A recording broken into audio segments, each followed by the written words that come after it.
क्या सच और क्या है झूठ, बात करेंगे हम दो टूक। नमस्कार, दो टूक में आपका स्वागत है। मैं हूं अशोक श्रीवास्तव।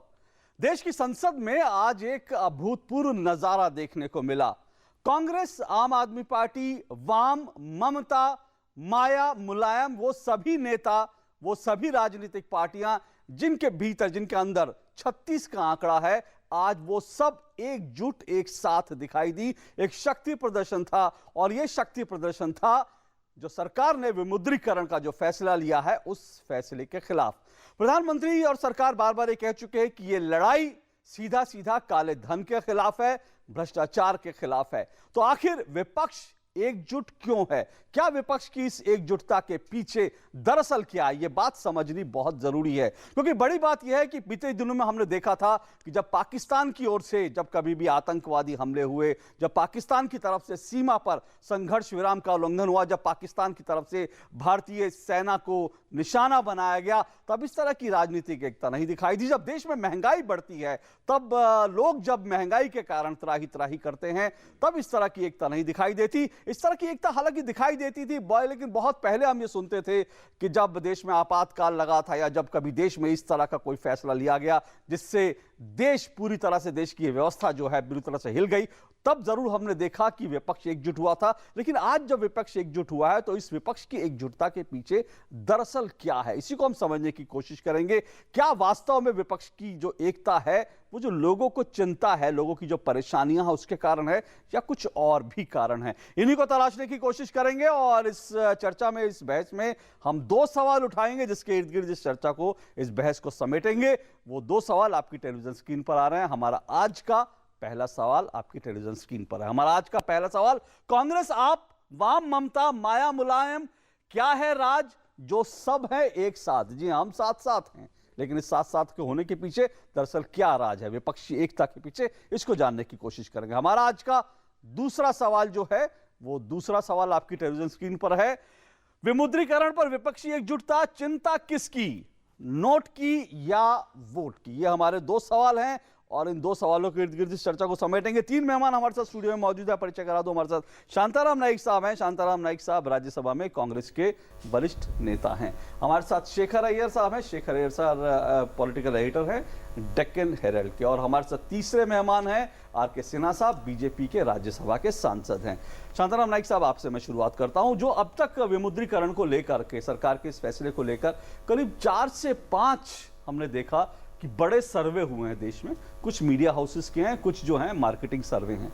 ये सभी सर्वे ये दिखाते हैं कि लोग ये कह रहे हैं कि परेशानी है, लेकिन लोग इस बात को ध्यान में रखते हुए कि नहीं, भविष्य के लिए अच्छा होगा, लोग इस परेशानी को सहने को तैयार है। जो अगर इन आंकड़ा देखें तो आंकड़ा करीब करीब आता है 70 से 80% लोग सरकार के इस फैसले का समर्थन कर रहे हैं।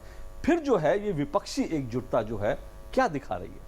ये 70 से 80 जो परसेंटेज आपने बताई है वो आप पता चलेगा अब एक 15 दिन के बाद। ये मेरे ख्याल से अगर आप माहौल देखें कहीं गांव में या शहर में भी, एक्चुअल माहौल देखें तो आप लोगों को लगेगा ये 70-80% बिल्कुल नहीं है, मीडिया क्रिएशन है। माफ कीजिए मुझे। नहीं, लेकिन सर्वे सर्वे तो बहुत सारे होते हैं। हमारे इसमें एक पार्टी ने भी लगाया है गोवा में, सर्वे दिखाया है, पहले से ही परसेंटेज दिखाया, उस पार्टी के परसेंटेज हाईएस्ट दिखाए, दूसरी बीजेपी की दिखाई, तीसरी हमारी दिखाई। तो आप मतलब ये मीडिया सर्वे के आपको लगता है सर्वे बिल्कुल झूठी है? आपको लगता है? क्योंकि जो माहौल गांव में है या शहर में कहीं भी लोगों का जो हाल है, उस हाल को देखते हुए ये परसेंटेज तो बोगस ही है 100%। लेकिन शांताराम नाइक साहब, 2 दिन पहले इसी कार्यक्रम में कुछ स्थानीय चुनाव हुए थे, तो कांग्रेस के स्पोक्स पर्सन ने कहा था कि लोगों का मूड अगर आपको देखना है तो उस चुनाव से देख लीजिए, जिस तरह से स्थानीय चुनाव में अगर उस नाते हम जो अभी जो चुनाव नतीजे आए हैं, जो उपचुनावों के नतीजे आए हैं, उस हिसाब से देखें तो उस हिसाब से तो लगता है कि लोग जो है सरकार के अभी के साथ, ये जो मैसेज जो है वो क्या हुआ है लोगों के समझ में नहीं आया जी। आप इसलिए मैंने कहा एक 15 दिन जाने दीजिए, लोगों की हालत दिखे, किसानों के क्या, उनकी जो उपज है वो बिक नहीं रही है। उनका जो स्कूल में जाते हैं बच्चे, वो जो महिलाएं जाती हैं बाजार में जाती हैं, उनकी हालत देखिए। आज लोग रोते हैं, ये रोते हुए किसी को दिखा नहीं देते। आप कह रहे हैं कि 15 दिन बाद देश में स्थिति और खराब होने वाली है? बिल्कुल ये लोग समझ जाएंगे और ये परसेंटेज कितनी झूठी है वो आपको पता चलेगा। चलिए किसी को बताया 70-80% वो तो आपका मत हो सकता है, क्योंकि जो जिन्होंने सर्वे किया वो तो यही कहेंगे कि उनका सर्वे सच है, लेकिन आपका मत हो सकता है। लेकिन आप कह रहे हैं 15 दिन बाद स्थिति खराब। आर के सिन्हा जी, क्या आपको लगता है कि वास्तव में जो शांताराम नाइक साहब कह रहे हैं कि देश में जो स्थिति अब धीरे धीरे बन रही है, वो कह रहे हैं 15 दिन बाद स्थिति बहुत खराब होने वाली है। अगर ऐसा सच है तो सरकार के लिए जवाब देना मुश्किल हो जाएगा। 15 दिन इंतजार करके देख लीजिए। इसका तो जवाब मैं यही दूंगा कि 15 दिन इंतजार करके देख लीजिए। चलिए 15 दिन इंतजार, ठीक है, आपने कहा 15 दिन इंतजार करके देख लीजिए, लेकिन एक बात जरूर इसमें जोड़ूंगा, लोगों को दिक्कतें हैं। अगर एक केंद्रीय मंत्री, एक भाजपा के सांसद जो हैं, अगर वो अपने नोट लेकर जाते हैं, उनके पास जो पुराने नोट हैं, और एक इतने बड़ी शख्सियत के सरकार के आदेश होने के बावजूद अगर एक हॉस्पिटल जो है अगर वो पैसे नहीं लेता और उन सांसद महोदय को, एक मंत्री को जो है चेक देना पड़ता है, इसका मतलब ये बात तो साफ है कि सरकार जो आदेश दे रही है दिल्ली से, जो व्यवस्था कर रही है, वो नीचे तक पहुंच नहीं रही है, इसलिए लोगों की दिक्कत होती है। ये दिक्कत होती है हमेशा से। हर सरकार के आदेश जमीन तक पहुंचते नहीं हैं, न सरकार के आदेश जमीन तक पहुंचते हैं, न सरकारी योजनाओं का पैसा जमीन तक पहुंचता है। ये वास्तविकता है। माननीय राजीव गांधी ने कहा था कि 1 रुपये में 16 ही पैसा पहुंचता है। जी। तो ये तो है ही है, ये तो अव्यवस्था की दिक्कत तो है ही है। जनता को परेशानी इससे हुई है, इसमें कहीं कोई दो राय नहीं है। मैं भी रोज जाता हूँ और बात करता हूँ लोगों से, लेकिन जो शांताराम नायक जी कह रहे हैं कि सर्वे सारी मीडिया की झूठी है, ये मैं इनसे अग्री नहीं करता हूँ। इसलिए नहीं करता हूँ कि बहुत सरकार विरोधी नॉन जो ऐसे मीडिया के लोग हैं, ऐसे लोग भी आज एक ऐसे ही बड़े सीनियर एडिटर इलाहाबाद से बनारस तक घूम रहे थे जी। और उनको खोजने से एक आदमी नहीं मिला जो कि ये बोले कि ये निर्णय गलत हुआ। बनारस में किसी की हिम्मत नहीं है। बनारस इलाहाबाद से बनारस तक घूम रहे थे, और वो मैं नाम नहीं लेना चाहूँगा, उचित नहीं है, लेकिन सभी जानते हैं। इसी प्रकार से मैं आपको बता रहा हूँ कि जनता एक सर्वे अभी एक न्यूज एजेंसी ने कराया था, नॉन पॉलिटिकल लोगों का कराया और कतार में खड़े लोगों का कराया जी। उनका 91% अप्रूवल है इसके लिए। और ऐसे ऐसे जवाब आए।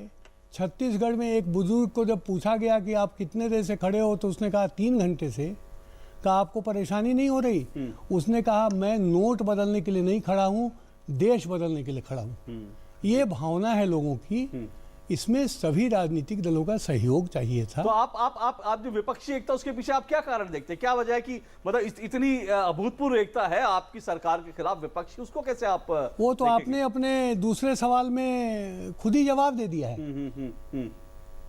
हमने तो सवाल उठाया था, आपने जवाब नहीं दिया। जवाब आप उसी में जवाब है। जवाब उसी में निहित है। ठीक है, मैं उस पर, क्योंकि 12 में जब 1 सीटें जीत कर भारत की सबसे बड़ी विपक्षी दल जो है, अगर वो ये नहीं समझेगी कि हमें क्या जरूरत है एकता की, जब बंगाल में वाम दल जो है नंबर 2 पे नहीं रह के भाजपा टक्कर दे रही है ममता को, तो लोगों को समझ में आ रही है कि क्या है। त्रिपुरा में भी नतीजे चौंका, लेकिन मैं उन पे नहीं जाता। लेकिन शेखर अय्यर साहब, आप इसको विपक्षी एकता को कैसे देखते हैं? आपने ताउम्र जो है संसद को कवर किया है, पॉलिटिकल आपने इक्वेशंस देखे हैं। बड़ा अजीब लोगों को थोड़ा सा लग रहा है कि एक दिन जो है कांग्रेस जो है कलकत्ता में सड़कों पे निकलती है और कहती है कि जो ममता बनर्जी है उनके जो आंसू हैं वो घड़ियालू आंसू हैं, और अगले दिन वही ममता बनर्जी के जो सांसद हैं वो राहुल गांधी जी के नेतृत्व में खड़े हो जाते हैं। माया मुलायम एक साथ जो उनके सांसद दिखाई देते हैं। नहीं, एकता का कारण मैं जो देख रहा हूँ कि ये जो सरकार की जो बड़ी फैसला हुई, ऐसे फैसला कभी कोई 78 की बात कर रहे हैं, लेकिन 78 और 2016 में बहुत फर्क है। ये जो रिएक्शन आप देख रहे हैं, खास करके एक पॉलिटिकल पार्टीज का, दूसरा आम जनता का एक रिएक्शन आ रहा है, एक आपके सैलरीड क्लास का एक रिएक्शन है, और middle class, lower middle class का एक रिएक्शन है।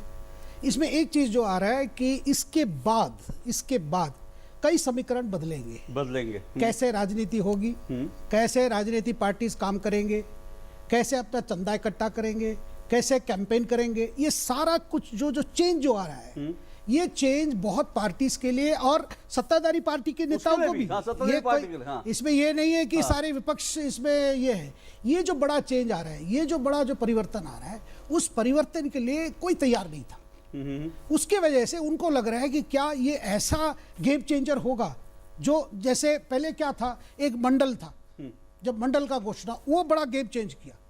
उसके साथ साथ ये बड़ा अयोध्या मूवमेंट हुआ, उसमें भी गेम चेंज हुआ। उस ऐसा लग रहा है कि ये भी ऐसा एक ऐतिहासिक चेंज है जो ना केवल देश की आर्थिक स्थिति को बदलेगी, राजनीति को भी बदलेगी। क्या आपको लगता है विपक्षी पार्टियों की एक चिंता यह भी है कि अगर ये सरकार कामयाब हुई, शांताराम नाईक जी कह रहे हैं 15 दिनों में स्थिति खराब होगी, लेकिन आर के सिन्हा जी कह रहे हैं 15 दिन में फैसला हो जाएगा, और जाहिर तौर पर अगर स्थिति सुधरती है और देश में कुछ चीजें बदलती हैं, अगर काला धन वास्तव में जो है आता है और जो पैसा सरकार के पास आता है वो अगर इकोनॉमी में लगता है, ब्याज दरें सस्ती हो जाती हैं, तो फिर शायद विपक्ष के लिए अपनी जमीन बचाना मुश्किल हो जाएगा। शायद ये लड़ाई इसलिए भी है कि विपक्ष अपनी जमीन बचाए, एकजुट हो। एक प्रकार से आप देखेंगे, विपक्ष एक्सपेक्ट कर रहा है कि सिचुएशन बिगड़ेगी, सरकार एक्सपेक्ट कर रही है कि धीरे धीरे सिचुएशन बदल रहा है और पॉजिटिव जा रहा है। तो ये जो दौड़ आप देख रहे हैं, ये दौड़ यही है, रेस ऑफ टाइम। यानी अगर सिचुएशन बिगड़ेगी तो ऑपोजिशन रेडी रहेगी जी, और सिचुएशन इंप्रूव करेगी तो सरकार तो कहेगी भाई हमारा फैसला ठीक था। तो ये मुझे लगता है ज्यादातर तैयारी है, जो तैयारी जो 50 दिन जो प्रधानमंत्री मांग रहे हैं, ये एक हफ्ते के बाद विपक्ष देख रहा है। अगर सिचुएशन बिगड़ेगी, अगर प्रॉब्लम्स बढ़ेगी, कतारें लंबे होंगे, इससे अगर टेंशन बढ़ेगा, तो ऑपोजिशन के लिए लगता है कि इससे बड़ा मौका नहीं है प्रधानमंत्री मोदी जी के खिलाफ एक बड़ा। आज ही कुछ मीडिया ने रिपोर्ट करी है कि दिल्ली के, मैंने कहा दिल्ली, देश के बाकी हिस्सों की बात है वो अभी थोड़ा इंतजार करना पड़ेगा, लेकिन आज ही कुछ मीडिया ने रिपोर्ट दिखाई है कि दिल्ली के एटीएम्स में सुबह जो है सिर्फ 1 या 2 लोग कतार में थे और वहां से पैसे निकल रहे थे, जो थोड़ा संकेत है कि शायद बड़े शहरों में कुछ स्थिति ठीक हो रही है। लेकिन शांताराम नाईक जी कह रहे हैं कि देश भर में स्थिति खराब होने वाली है। लेकिन शांताराम नाईक जी, हम किसको सच माने? क्योंकि ऐसा लगता है, जो मैंने अपना सवाल भी उठाया था, बहुत से लोग कह रहे हैं कि भी राजनीतिक पार्टियों को चिंता इस बात की है कि उनका जो पैसा है, जो खास करके चुनावों के लिए उन्होंने रखा था, जो 2 नंबर का पैसा था, वो सबका सब ये पैसा जो है वो कागज हो गया। ये चिंता इस बात की, और ये अगर आप कहेंगे कि ये बात हम कह रहे हैं या फिर भाजपा कह रही है, ये नहीं, ये बात आज मायावती ने खुद कही। मायावती ने कहा मुलायम सिंह जी ने अपना जन्मदिन इसलिए नहीं मनाया क्योंकि नोटबंदी के बाद उनका पैसा जो है बेकार हो गया। तो अगर मायावती कह रही हैं कि वो चीज मुलायम पे, तो मुलायम वो चीज मायावती के लिए कह रहे, तो इसका मतलब कहीं ना कहीं पॉलिटिकल पार्टियों का जो पैसा था, काला धन का जो पैसा था, वो खराब हुआ, इसकी चिंता तो दिखती है। इसकी चिंता बीजेपी की नहीं है क्या? बीजेपी को है, बीजेपी को ये तो इसके इसलिए कि बीजेपी को सारा उन्होंने अपना रेगुलराइज कर दिया जो कुछ है, इसलिए सभी को चिंता इस बात की है कि बीजेपी ने कर लिया, हमारा नहीं हुआ। नहीं, मैं बताता हूँ, इसलिए बीजेपी को सारा कब्जा अभी लोगों के ऊपर ये कर रहे हैं, आरोप कर रहे हैं। जिसका तो काला धन होगा तो वो तो पकड़ा जाएगा, वो कानून से पकड़ना चाहिए, उसमें हमारे 2 राय नहीं। ठीक है। दूसरी चीज है ब्लैक मनी है, हम भी खिलाफ हैं, लेकिन इतने साल से चिल्ला रहे हैं ब्लैक मनी, वो आया कहाँ, आया क्या? किसी देश से ब्लैक मनी लाया गया क्या? कानून का ब्लैक मनी का कानून लागू कर दिया, उससे कितना पैसा आएगा? आया क्या? उसका हिसाब तो देना चाहिए। और फिर ये तीसरा स्टेप, वो भी मध्यरात्रि, इस हिसाब से लेना। आरबीआई को कंसल्ट किया गया, किस तरह से करता है? आरबीआई का नोटिफिकेशन देखिए आप, उसका एक प्रोसीजर होता है, उसका भी एक प्रोसीजर होता है, उसका एक बोर्ड होता है, उनको कंसल्ट करके। टेक्निकली ये भी बात है ना, उस टेक्निकल चीजों में नहीं, लेकिन मैंने ये कहा कि अगर मायावती ये कह रहे हैं कि वो मुलायम जी साहब का पैसा खराब हो गया इसलिए अपना जन्मदिन नहीं मना रही शोक में, तो ये बात तो मतलब बड़ी साफ है ना कि अगर मायावती भी कह रही है कि मुलायम सिंह अपना पैसा, तो फिर इसका मतलब राजनीतिक पार्टियों की चिंता जरूर है कि उनका नोट और वोट जो है बेकार ना हो जाए। ये लड़ाई दरअसल उसलिए है, लोगों की चिंता शायद कम है इसके चीजों में मैं नहीं जाता। जिसके पास काला धन हो वो कानून काम करेगा, उसकी चिंता में करने की हमको कोई जरूरत नहीं है। आम जनता को जो हो रहा है हाल, 3-3 घंटे 4-4 घंटे लोग मर गए, 70 लोग मर गए, कोई चिंता नहीं है। ये कल हाउस में एक कंडोलेंस पास किया गया जो रेलवे में गए थे, लेकिन हमने कहा 70 लोग, उनकी भी चिंता करो, उनके लिए भी कुछ आंसू डालो, कंडोलेंस निकालो, इसमें कोई ठीक है। ये आपका बहुत एक वैलिड आपका हुआ है, अगर 70 लोगों की मृत्यु हुई है तो राजनीतिक पार्टियां और खास करके सत्ताधारी पार्टी जो है उसके प्रति कैसे संवेदनशीलता दिखा रही है, ये भी एक बड़ा सवाल, इस पर जरूर हम बात करेंगे, लेकिन इस ब्रेक के बाद।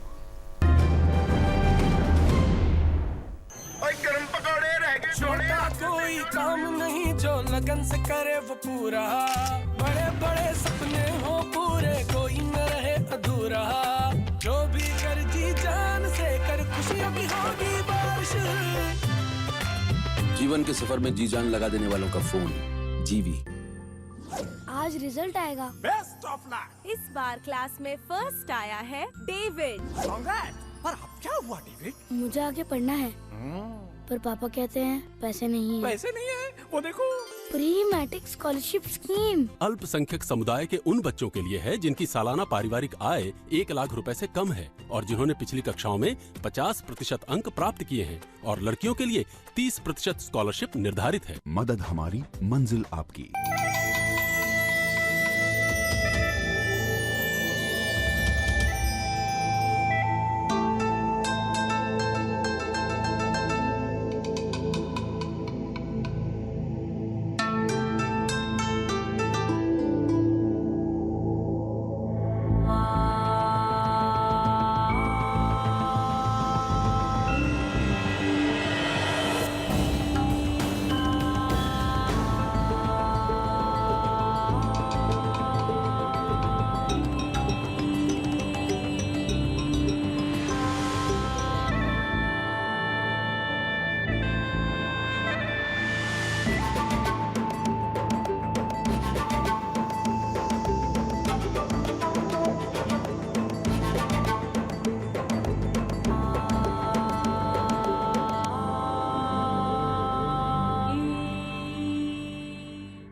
बचपन से ही मुझे पता था I was a born leader, और इस बात का एहसास दिलाया मेरी पहली जॉब ने।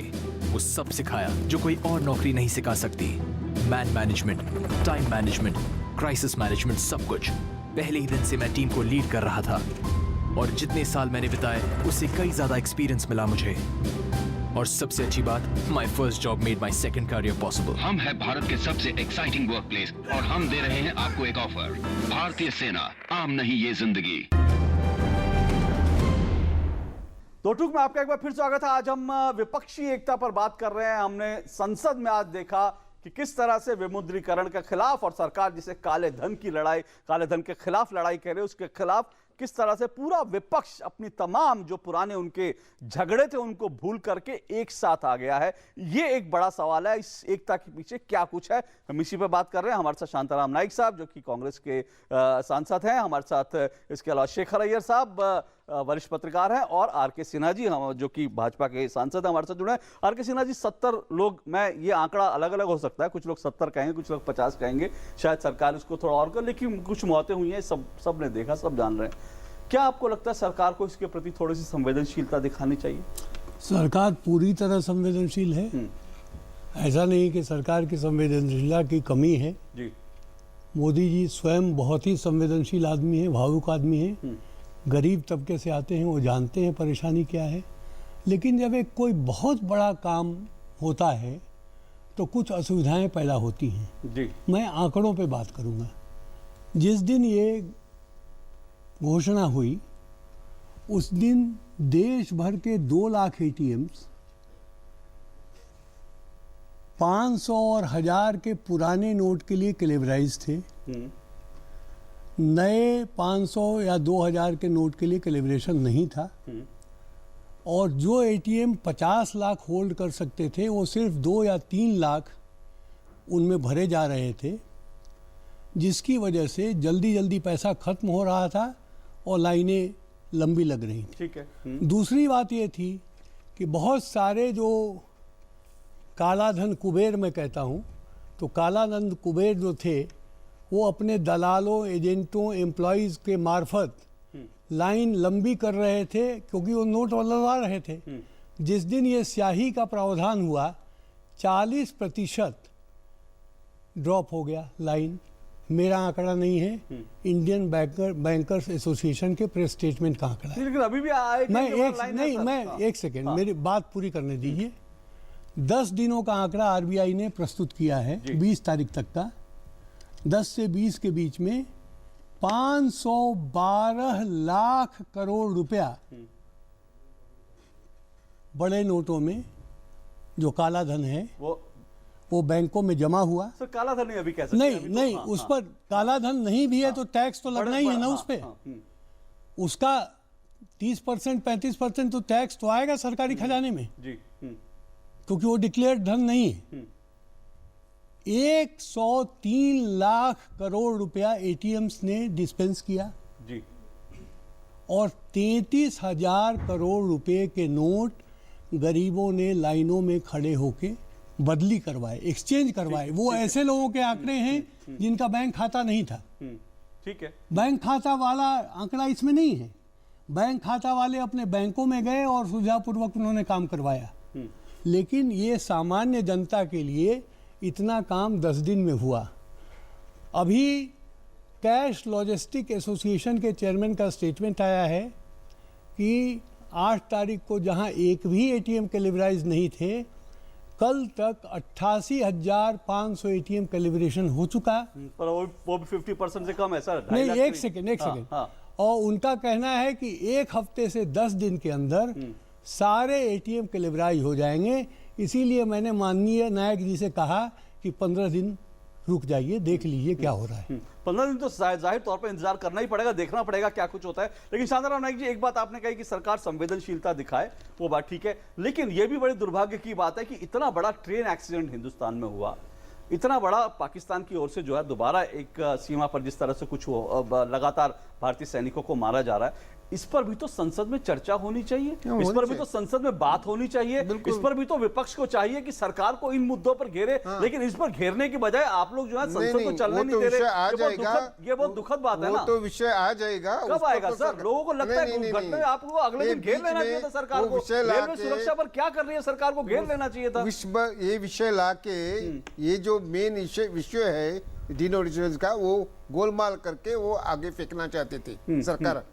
हमने वो ले करने को दिया, रेलवे मिनिस्टर ले कर दिया। उसके बाद एक प्रोसीजर होता है, डिस्कशन की तारीख फिक्स आएगी तब वो हो जाएगा। लेकिन ये जो आप बता रहे हैं सब कुछ ठीक है, आप गरीबों लोगों का इंसल्ट कर रहे हैं। शेखर अय्यर साहब, एक बात मैं आपसे, मैं क्योंकि कांग्रेस यहाँ पर मौजूद है, बाकी विपक्षी पार्टियां, लेकिन आप स्वतंत्र टिप्पणीकार हैं, इसलिए जरूर एक आप बात लूंगा। ममता बनर्जी आजकल बंगाल से ज्यादा दिल्ली में दिखाई दे रही हैं और जिस तरह से वो लगातार आ रही हैं, ममता बनर्जी और एक दूसरे नेता अरविंद केजरीवाल साहब ज्यादा परेशान विमुद्रीकरण के इस फैसले से, ये दो नेता ज्यादा दिखाई दे रहे हैं और ये भी कह रहे हैं कि इस फैसले को वापस लिया जाए। दोनों नेताओं की छवि ऐसी है कि चप्पल पहन के घूमते हैं, इनके पास तो कुछ है नहीं, बड़े साधु किस्म के नेता दोनों हैं। लेकिन इस वक्त जो इनका जो कुछ रूप दिख रहा है, इसको आप कैसे देखते हैं? क्योंकि बहुत से लोग कह रहे हैं कि शायद अपनी राजनीतिक महत्वाकांक्षा और राष्ट्रीय फलक पर जो आने की राजनीति इनकी जो है, उसको मौका बनाने की कोशिश कर रहे हैं इस फैसले को लेकर। देखिए, एक तो वो हो सकता है, वो कारण हो सकता है, लेकिन दूसरी बात, आपने ममता बनर्जी की बात की, मुख्यमंत्री बंगाल की, लेकिन दूसरे मुख्यमंत्री के चंद्रशेखर राव यानी केसीआर, उनको ममता जी ने भी कांटेक्ट किया था कि आप भी मेरे साथ मार्च कीजिए। केसीआर ने मना किए। उसके बाद उन्होंने पीएम से समय मांगे, दिल्ली आके पीएम से मिले, अपने राज्यों की जो प्रॉब्लम है इस डिसीजन की वजह से उसको समझाए, अपने सुझाव दिए और प्रधानमंत्री ने उसको स्वीकार किया। बोले कि जो जो आपको इनपुट्स आप देते रहेंगे हम उस पर कार्रवाई करेंगे, कि हमें भी पता है कारण है। तो मैं दो मुख्यमंत्री की बात करूं, आपने दो मुख्यमंत्री की, केजरीवाल जी और ममता जी, दूसरी तरफ केसीआर और आप शायद इसमें नीतीश कुमार को भी जोड़ सकते हैं। नीतीश कुमार भी कह रहे हैं, नीतीश कुमार भी कह रहे हैं कि ये फैसला ठीक है, इसमें सेंटिमेंट जुड़ा हुआ है और पब्लिक में इसका वेलकम है, सो उसको हम रेस्पेक्ट कर रहे हैं। लेकिन उनका भी ये था, ये टिप्पणी भी था कि जिस तरह हो रहा है उसमें कई कमियां हैं। ठीक है, वो तो ये मैं जैसे देख रहा हूं कि एक पत्रकार के नाते मुझे लग रहा है कि इसमें तो बहुत राजनीति है। कहीं ना कहीं कुछ नेतागण को कोई पर्सनल पॉलिटिकल प्रॉब्लम भी है इसमें। ये पॉलिटिकल प्रॉब्लम भी है। अशोक जी, एक मैं टिप्पणी करना चाहूंगा जो शेखर जी से आपने प्रश्न किया।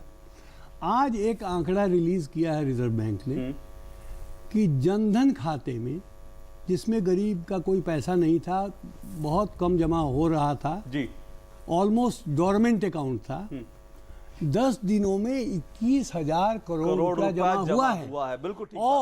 और इसमें जो मैक्सिमम डिपॉजिट हुआ है वो पश्चिम बंगाल और कर्नाटक में ही हुआ है। बिल्कुल ठीक तो बात। क्या ये नोटों की बरसात गरीबों के घर सिर्फ बंगाल और कर्नाटक में होती है?